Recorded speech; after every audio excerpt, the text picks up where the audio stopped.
Hello friends, कैसे हो आप लोग। आई होप सो आप लोग बहुत ही बढ़िया होंगे। आज हम देखने वाले हैं DBMS। क्या देखने वाले हैं हम? DBMS, ठीक है, डेटाबेस मैनेजमेंट सिस्टम, ठीक है। और ये होने वाला है यूनिट 1। इसमें सारे टॉपिक कवर किए जाएंगे, ठीक है। तो चलिए स्टार्ट करते हैं। चलिए हम ओवरव्यू देखते हैं इसका, ठीक है। Databases are organised collections of a data designed to efficiently store, retrieve and manage information. समझ लो गाइस, इसका मतलब क्या हुआ? Databases are organised collection of data design. कि क्या होता है? Organised collections of data design होता है जो कि इफिशिएंटली क्या कर सके? स्टोर कर सके, रिट्रीव कर सके एंड मैनेज कर सके क्या? इंफॉर्मेशन। समझ लो आप, ठीक है। They are integrals to numerous application ranging from web applications to enterprise software. ठीक है, समझ लो। दे आर क्या है? Integral of numerous applications. यह जुड़ मतलब एक प्रकार से इंटीग्रल न्यूमरस एप्लीकेशंस होते हैं। रेंजिंग फ्रॉम, ये रेंजिंग कहाँ से करते हैं? Web applications to enterprise software. समझ लो, वेब एप्लीकेशन से एंटरप्राइज सॉफ्टवेयर तक, ठीक है। चलिए हम नेक्स्ट टॉपिक देखते हैं। नेक्स्ट टॉपिक है database system versus file system. समझ रहे हो? फाइल सिस्टम क्या होता है? Manages data in individual files. File system क्या होता है? जो कि मैनेज करता है डेटा को कैसे? इंडिविजुअल फाइल्स में। Lakhs support for complex queries and data relationship. ये क्या करता है? ज़्यादा सपोर्ट नहीं कर पाता किसको? कॉम्प्लेक्स क्वेरीज को एंड डेटा रिलेशनशिप्स को। समझ लो, लैक है, कमियां है इसमें, ठीक है। Susceptible to redundancy and inconsistency. समझ लो guys, limited security and concurrent access control. समझ लो गाइस, बहुत इजी लाइन है, ठीक है। फाइल सिस्टम में इसका एग्जांपल देखते हैं।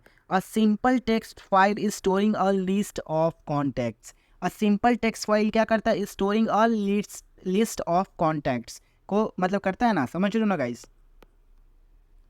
चलिए हम नेक्स्ट टॉपिक देखते हैं। डेटाबेस सिस्टम क्या होता है? मैनेजेस डेटा इन स्ट्रक्चरल फॉर्मेट यूजिंग टेबल। समझ रहे हो? Support complex queries.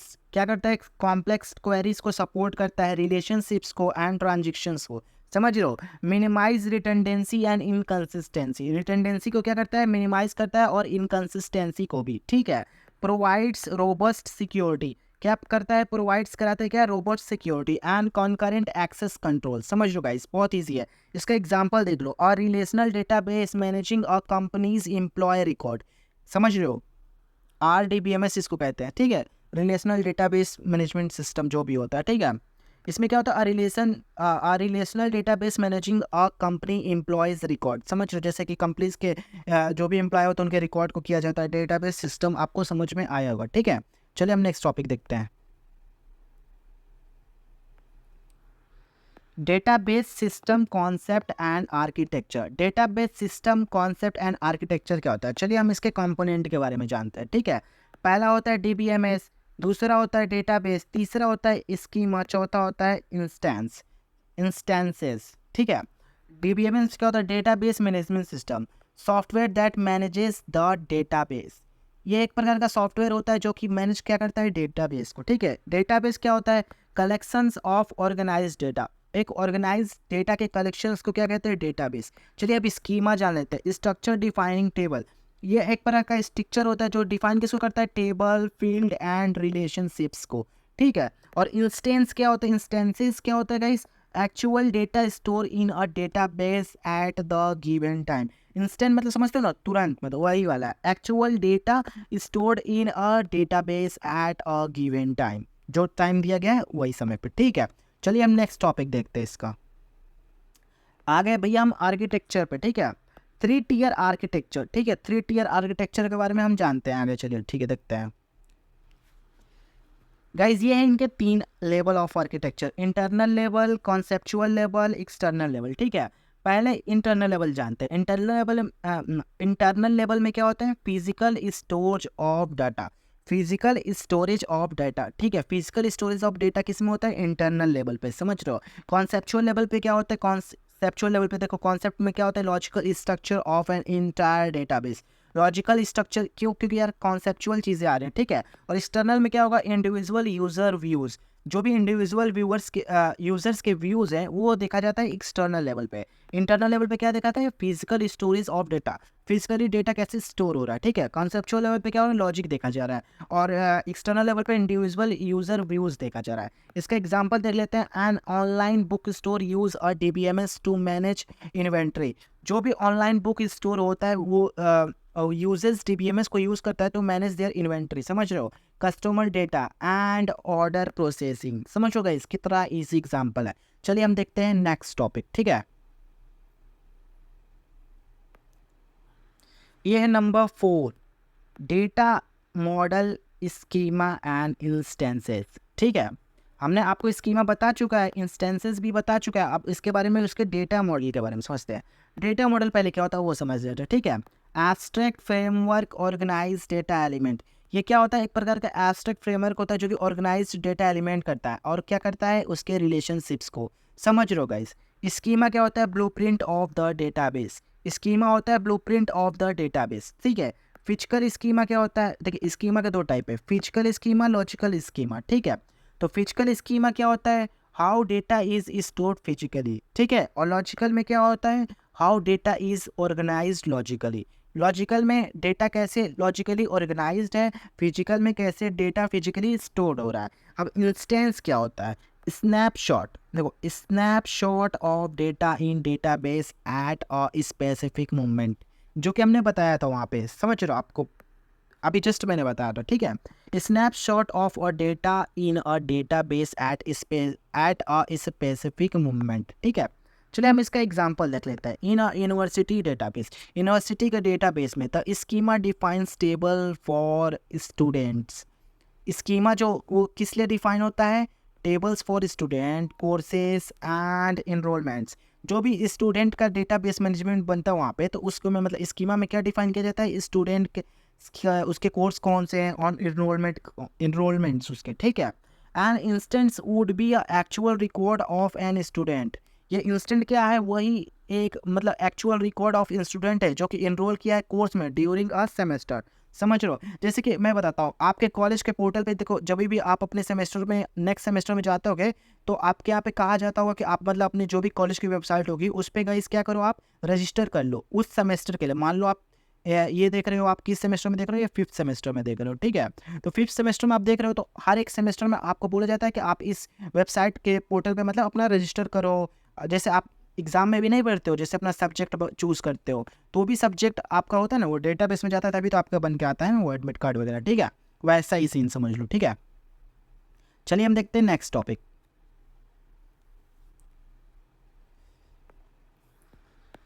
Data independence क्या होता है, डेटा इंडिपेंडेंस टॉपिक नंबर 5 पर, ठीक है। डेटा इंडिपेंडेंस जानते हैं, ठीक है। और इससे समझ ही में आ रहा है कि डेटा इंडिपेंडेंस मतलब डेटा की आज़ादी, ठीक है। Ability to change schema without altering applications program, देखो क्या कह रहा है, ability to change schema without altering, समझ रहे हो, एप्लीकेशंस प्रोग्राम, बिना एप्लीकेशन प्रोग्राम को मतलब कोई भी चेंज किए हुए, ability to change schema, schema को चेंज कर सकता है विदाउट अल्टरिंग एप्लीकेशन प्रोग्राम, समझो, उसके मतलब अल्टरिंग प्रोग्राम नहीं लाते हुए तभी भी ये चेंज कर सकता है, उसको क्या कहता है, डेटा इंडिपेंडेंस, ठीक है।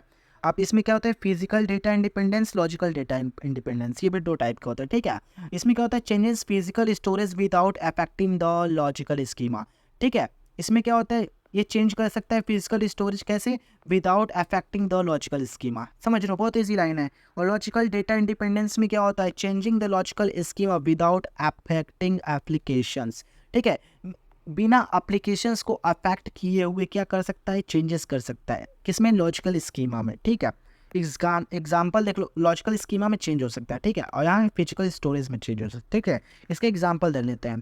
A bank changes the storage method for transaction records without impacting the banking applications user interact with, समझ रहे हो, मतलब जैसे क्या कह रहा है, आपका जो भी बैंक का ट्रांजेक्शन रिकॉर्ड्स होता है वो मतलब क्या करता है, वो चेंज कर देता है उसके, मतलब समझ रहे हो, without impacting the banking applications user interact with, उनके मतलब बिना आप देखो, आप मान लो किसी को पैसा पे करते हो तो वहाँ से डिडक्ट होता है आपसे बिना, मतलब जैसे आप पे कर रहे हो तो आपसे बिना पूछे डिडक्ट हो रहा है, ठीक है, आप पे कर रहे हो लेकिन आपसे बिना पूछे ही हो रहा है ना वो, तो वही चीज़ कह रहा है, a bank changes the storage method for transaction record, ठीक है, without impacting the banking applications user interact with, ठीक है। चलिए हम नेक्स्ट टॉपिक देखते हैं।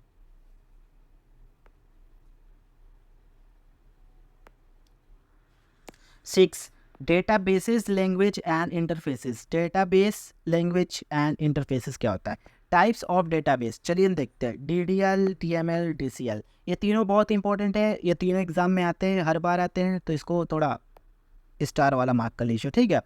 DDL क्या होता है? Data definition language. Data definition language stands for DDL, ठीक है।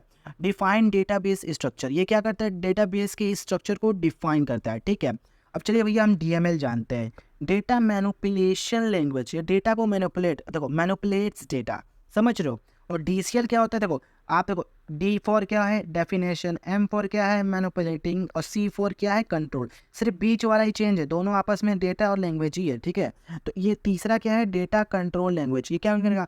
Control access to data, controls access to data, समझ रहे हो, इजी लाइन है। चलिए हम इस एग्जांपल देख लेते हैं। SQL is standard database language. SQL क्या है भैया? एक स्टैंडर्ड डेटाबेस लैंग्वेज है, ठीक है, used for defining and manipulating relational databases. देख रहे हो ना कितना इजी मतलब एग्जांपल इसका, ठीक है, आप समझ गए होंगे, ठीक है। चलिए हम चलते हैं नेक्स्ट टॉपिक के पास। टॉपिक नंबर 7, थैलाफोरिज्म, डेटा डेफिनेशन लैंग्वेज, DDL। पहले मैंने बताया, ठीक है। DDL स्टेटमेंट्स के बारे में जानते हैं, कौन कौन से DDL स्टेटमेंट्स होते हैं, डेफिनेशन लैंग्वेज, ठीक है। तो चलिए हम पहला देखते हैं, क्रिएट। क्रिएट क्या करता है भाई? Defines new table and structures, ये क्या करता है? नए टेबल्स को डिफाइन करता है और उनके स्ट्रक्चर्स को, ठीक है। फिर अल्टर क्या करता है? मॉडिफाइज एग्जिस्टिंग स्ट्रक्चर्स, जो भी मतलब एग्जिस्टिंग स्ट्रक्चर्स है उसको मॉडिफाई करने का काम करता है, ठीक है। और ड्रॉप क्या करता है? डिलीट स्ट्रक्चर्स, डिलीट्स स्ट्रक्चर्स, समझ लो क्या करता है? जो भी स्ट्रक्चर होता है उसको डिलीट कर देता है। एग्जाम्पल क्या है? क्रिएट अ टेबल एम्प्लॉयज, देखो ID क्या है? इंट है, नेम क्या है? वेर केयर 100, ठीक है, और डिपार्टमेंट क्या है? वेर केयर 100, ठीक है। इसमें क्या कह रहा है? मतलब कोई भी ID क्रिएट कर रहा है, जो कि इसमें क्या है? एम्प्लॉय की ID है, नेम है और इसका डिपार्टमेंट है, ठीक है। ये इसका एग्जांपल आप लिख सकते हो, जिसमें क्रिएट, अल्टर, ड्रॉप भी हो सकता है, तीनों चीज़, ठीक है। कैसे कि ये वाला तुम चीज़ ड्रॉप कर सकते हो, ये नेम वाला चीज़ को क्या कर सकते हो तुम, मतलब सिर्फ ID है तो नेम भी ला सकते हो, समझ रहे हो ना, ऐसा।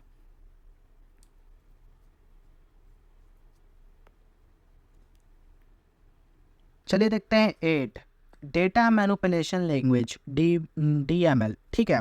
DML स्टेटमेंट्स क्या होते हैं? चलिए देखते हैं। पहला होता है सेलेक्ट। सेलेक्ट क्या होता है? रिट्रीव्स डेटा, ये डेटा को क्या करता है? रिट्रीव्स करता है। इंसर्ट क्या करता है? Ads new data. इंसर्ट मतलब समझ रहे हो गाइस, कुछ ना कुछ मतलब पुट इन करना, ठीक है। इंसर्ट्स न्यू डेटा, ठीक है। अपडेट क्या करेगा? मॉडिफाइज एग्जिस्टिंग डेटा, ठीक है। और डिलीट क्या कर रहे हैं? रिमूव्स डेटा, ठीक है। ये बहुत ईजी है, ठीक है। एग्जाम्पल देख लो, select staff from employees where department is equal to sales, ठीक है। ये इसका इजी एग्जांपल है, समझ लो आप, ठीक है। चलिए हम नेक्स्ट टॉपिक देखते हैं।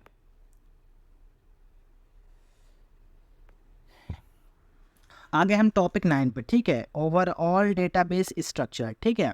कंपोनेंट देखते हैं इसका, ठीक है। ओवरऑल डेटाबेस स्ट्रक्चर के क्या क्या कंपोनेंट होते हैं? पहला होता है टेबल, दूसरा होता है व्यूज, तीसरा होता है इंडेक्सेस, चौथा होता है ट्रिगर्स, ठीक है।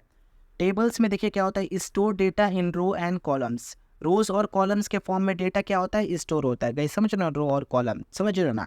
व्यूज क्या होता है? Virtual tables representing subsets of data, जो भी वर्चुअल टेबल्स होते हैं वो क्या रिप्रेजेंटिंग करते हैं? किसको? सबसेट्स ऑफ डेटा, डेटा के सबसेट्स को, ठीक है।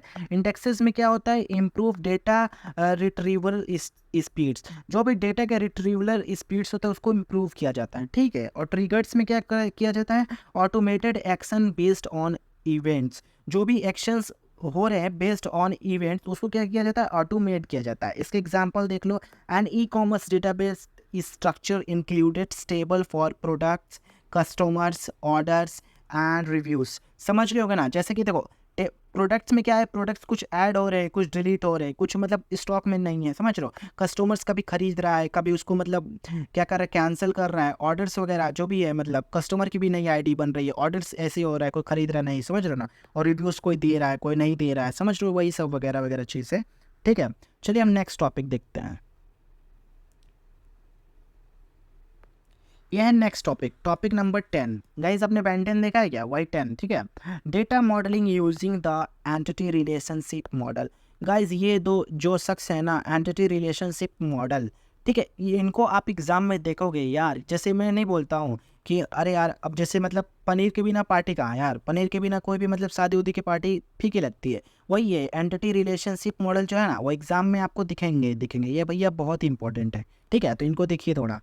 ER मॉडल कॉन्सेप्ट, ठीक है। ER stands for entity relationship. पहले हम एंटिटी समझते हैं, ऑब्जेक्ट और concept with data stored in a database. समझ रहे हो? ये एक प्रकार का ऑब्जेक्ट है या फिर कॉन्सेप्ट है with data stored in a database, ठीक है। इसका एग्जांपल देख लो, क्या है? कस्टमर, ठीक है। एट्रीब्यूट क्या है? Data field of an entity. Data field of an entity जो है वो क्या कहलाता है? एट्रीब्यूट। एग्जांपल देख लो, कस्टमर नेम एंड एड्रेस, ठीक है। रिलेशनशिप क्या होता है? Association between entities. एंटिटीज समझ रहे हो ना, एसोसिएशन, ठीक है। कस्टमर प्लेस ऑर्डर, ठीक है। ये इसका एग्जांपल है, ठीक है। चलिए हम नेक्स्ट देखते हैं, नोटेशंस फॉर ER डायग्राम। क्या है भैया? चलिए आगे बढ़िए। देखिए नोटेशंस फॉर ER डायग्राम, पहला है रेक्टेंगल, दूसरा है इलिप्सिस, तीसरा है डायमंड्स, चौथा है लाइन, ठीक है। अब चलिए हम पहले आपको रेक्टेंगल समझाते हैं। इसको थोड़ा मैं बना के बता देता हूँ, ठीक है। बन जा भाई अच्छा सा, ये थोड़ा सा टेढ़ा हो गया है, समझ लीजिएगा, ठीक है। रिप्रेजेंट एंटिटीज, ठीक है। इलिप्स क्या करता है? इलिप्स कुछ ऐसा शेप का होता है, बन जाइयो भाई। हाँ बन गया। इलिप्स क्या होता है? रिप्रेजेंट एट्रीब्यूट्स, ठीक है। डायमंड्स क्या होता है? अब डायमंड तो मैं कैसे, ऐसे ऐसे ऐसे एंड ऐसे, बन जा भैया। ये थोड़ा डायमंड ना रहा, लेकिन थोड़ा मैं कोशिश कर लूँ क्या? अरे आपको पढ़ा रहा हूँ ऐसा कोई, sorry guys sorry. Represent relationships, diamond क्या करता है? डायमंड समझ रहे हो ना यार, ऐसा कुछ शेप बना के डायमंड समझ लो। ये क्या रहता है? रिलेशनशिप्स को रिप्रेजेंट करता है, ठीक है। लाइंस, मेरी ड्राइंग थोड़ी खराब है, ये मत इसकी ड्राइंग के लिए मेरे को नोटिस मत करना, ठीक है। Lines connect entities to relationships and attributes. क्या करता है? कनेक्ट करता है एंटिटीज को टू रिलेशनशिप्स एंड एट्रीब्यूट्स, ठीक है। चलिए हम नेक्स्ट टॉपिक के आगे बढ़ते हैं, सॉरी नेक्स्ट टॉपिक देखते हैं। मैपिंग कॉन्स्टेंट्स, ये क्या होता है? मैपिंग कॉन्स्टेंट 1 to 1, ठीक है। 1 to many, many to many, चलिए समझते हैं। 1 to 1 यानी समझ रहे हो ना, 1 to 1, ये जैसे आप और आपकी वो, आप समझ लेना वो में कोई भी। अ कस्टमर हैज़ 1 अकाउंट, ठीक है। 1 to many, a customer places multiple orders, ठीक है। एक कस्टमर है और ये मतलब मल्टीपल ऑर्डर्स कर रहा है, समझ रहे हो ना, ये 1 to many, ठीक है। और मैनी टू मैनी क्या है? यहाँ पे ये हो गया, ये भी हो गया, ये मैनी टू मैनी है, मतलब समझ रहे हो। मैनी टू मैनी में student enrol in multiple courses and courses have multiple student, ठीक है, समझ रहे हो ना। चलिए हम कीज़ के बारे में जानते हैं। गाइज ये वही वाला कीज़ है जो आपके एग्जाम में मार्क्स दिलाएगा, ठीक है। ये वाला वही, समझ रहे हो ना, वही वाला कीज़ है, ठीक है। सुपर की, कैंडिडेट की, प्राइमरी की, ये 3 प्रकार के की हैं यहाँ पे भैया। चलिए हम देखते हैं। सुपर की, नाम से ही सुपर, ठीक है। A set of attributes unique identifying a record. A set of attributes होता है जो कि यूनिकली क्या करता है? Find identifying a record, identify करता है रिकॉर्ड को यूनिकली, समझ रहे हो ना। सुपर की, समझ रहे हो। और कैंडिडेट की क्या करता है? मिनिमल सुपर की, ये थोड़ा इससे मतलब इन्फीरियर है, मिनिमल सुपर की है, ठीक है। ये भी यही काम करता है, a set of attributes uniquely identifying a record, ठीक है। लेकिन ये मिनिमल सुपर की है, ठीक है। और प्राइमरी क्या है? चूजन कैंडिडेट की फॉर अ यूनिक आइडेंटिफिकेशन, जो भी कैंडिडेट की है उसमें ये क्या करता है? चूज करता है फॉर यूनिक आइडेंटिफिकेशन के लिए, ठीक है। चलिए हम नेक्स्ट टॉपिक देखते हैं। नेक्स्ट टॉपिक है हमारा जनरलाइजेशन। जनरलाइजेशन क्या होता है? Combining similar entities into a single generalised entity. देखो जितने भी सिमिलर एंटिटीज हैं उनको एक सिंगल जनरलाइज्ड एंटिटी में कन्वर्ट करने का काम क्या करता है? जनरलाइजेशन, समझ लो ना। जनरलाइजेशन मतलब एग्रीगेशन, मतलब देख लेते हैं, ठीक है। ट्रीटिंग और रिलेशनशिप सेट, ये क्या करते हैं? ट्रीट करता है relationship set as an entity for higher level abstraction. इसको इसका ये समझो, आपको ये बहुत इंपॉर्टेंट है, ठीक है। क्योंकि देखो treating a relationship set as a entity, जो भी रिलेशनशिप है उसको ट्रीट करता है as a entity for higher level abstraction, जहाँ भी हायर लेवल एब्स्ट्रैक्शन होता है ना उसके लिए, समझ लो गाइस, बहुत ईजी है एग्रीगेशन, ठीक है। अब चलिए हम नेक्स्ट टॉपिक देखते हैं। नेक्स्ट टॉपिक है हमारा reduction of ER diagrams to table, ठीक है। ER मतलब समझ रहे हो ना, एंटिटी रिलेशनशिप, ठीक है। एंटिटीज क्या होती है, convert to tables with attributes as column, समझ लो, कन्वर्ट क्या करता है to tables with attributes as column, इसके एट्रीब्यूट्स जो होते हैं वो क्या होते हैं, कॉलम होते हैं, समझ लो। एंटिटीज रिलेशनशिप्स क्या होती है, convert a table with a foreign की, फॉरेन की समझ रहे हो ना गाइस, अभी मैं उसमें कैंडिडेट की, प्राइमरी की, सुपर की, फॉरेन की भी होता है, उसको मैं अभी एलोबरेट करूँगा, ठीक है। Convert a table with foreign की, ठीक है। रेफरेंसिंग रिलेटेड एंटिटीज, समझ लो गाइस, कन्वर्ट क्या करता है टेबल विथ फॉरेन की, जो कि रेफरेंसिंग लेके क्या करता है रिलेटेड एंटिटीज, समझो, जो उससे रिलेटेड एंटिटीज होते हैं उसको क्या कहता है convert table with foreign keys, foreign की कीज के साथ वो कन्वर्ट कर देता है, ठीक है। चलिए हम एग्जांपल देखते हैं। Example, in a university ER model entities include students, courses and professors, कितना इजी एग्जांपल है, ठीक है। Relationships include enrols between student and courses, समझ लो, एंड टीचर्स क्या है, बिटवीन प्रोफेसर्स एंड कोर्सेज, समझ लो ना गाइस, इजी है, ठीक है। चलिए हम नेक्स्ट टॉपिक देखते हैं। 11, ठीक है, extended ER model. Extended ER model क्या होता है, एडिशनल कॉन्सेप्ट को समझिए, सब क्लासेस एंड सुपर क्लासेस, ठीक है, ये पहला टॉपिक है। इनहेरिटेंस हायरार्की, समझ लो, इनहेरिटेंस हायरार्की होता है, एग्जाम्पल में समझ लो, इसे समझ में आएगा। Full time and part time student, समझ लो, सब क्लास एंड सुपर क्लासेस में, ठीक है, एक्सटेंडेड ER मॉडल में, ठीक है। स्पेशलाइजेशन में क्या होता है, ब्रेकिंग डाउन और generalised entity into specialised entity, इसको समझाने की कोई ज़रूरत नहीं है। देखिए, ब्रेकिंग डाउन जो भी जनरलाइज्ड एंटिटी होते हैं वो सीरियलाइज्ड एंटिटीज़ में कन्वर्ट होने लगती है टूट टूट के, ठीक है। एग्रीगेशंस में क्या होता है, higher level abstractions of relationship, aggregation में होता है higher level of abstractions of relationship, ठीक है। इसमें एब्स्ट्रैक्शन जो होता है वो हायर लेवल पर होता है, ठीक है। चलिए हम नेक्स्ट टॉपिक देखते हैं। पहले उसका एग्जाम्पल देख लीजिए गाइस, ठीक है। In a ER model for an organisation, जो भी ER मॉडल है ऑर्गेनाइजेशन के लिए, employees can be specialised into full time, जो भी एम्प्लॉय है वो क्या है, स्पेशलाइज्ड है फुल टाइम के लिए, and the part time employees each with specific attribute, जो भी पार्ट टाइम एम्प्लॉयज़ है उनके कुछ उनके जो भी हैं एक एक एम्प्लॉय उनके कुछ स्पेसिफिक एट्रीब्यूट्स, उसके बारे में बात हो रही है, ठीक है। 12, ठीक है, relationship of higher degree. Relationship of higher degree क्या होती है, higher degree relationship, relationships involves more than 2 entities. भाई हाँ, जैसे कि देखो आपके और जो भी हैं आपके, तो उनसे रिलेशनशिप कैसे होगा, 2 एंटिटी होंगे तभी ना रिलेशनशिप्स होगा, तो वही कह रहा है, relationships involves more than 2 entities, ठीक है। एग्जाम्पल देख लेते हैं। In a project management system, project management system में और relationships involves project involving project, ठीक है, और रिलेशनशिप इन्वॉल्विंग प्रोजेक्ट, ठीक है। Employ and role entities to assign employees specific roles in project, समझ लो कितना इजी एग्जांपल है, ठीक है। अगर देखिए आप लास्ट तक आ गए ना तो इस वीडियो को क्या कर दीजिए, एक प्यारा सा लाइक कर दीजिए, ठीक है, और हमारे ये वीडियो पे कमेंट कर दीजिए, कमेंट पक्का से करिएगा, ठीक है, और इस चैनल को सब्सक्राइब भी कर लीजिए, ठीक है। और मैं इसका यूनिट 2 बहुत जल्द लाने वाला हूँ, ठीक है। मैं मिलता हूँ आपसे नेक्स्ट वीडियो में, तब तक के लिए take care, happy learning, peace out, bye bye.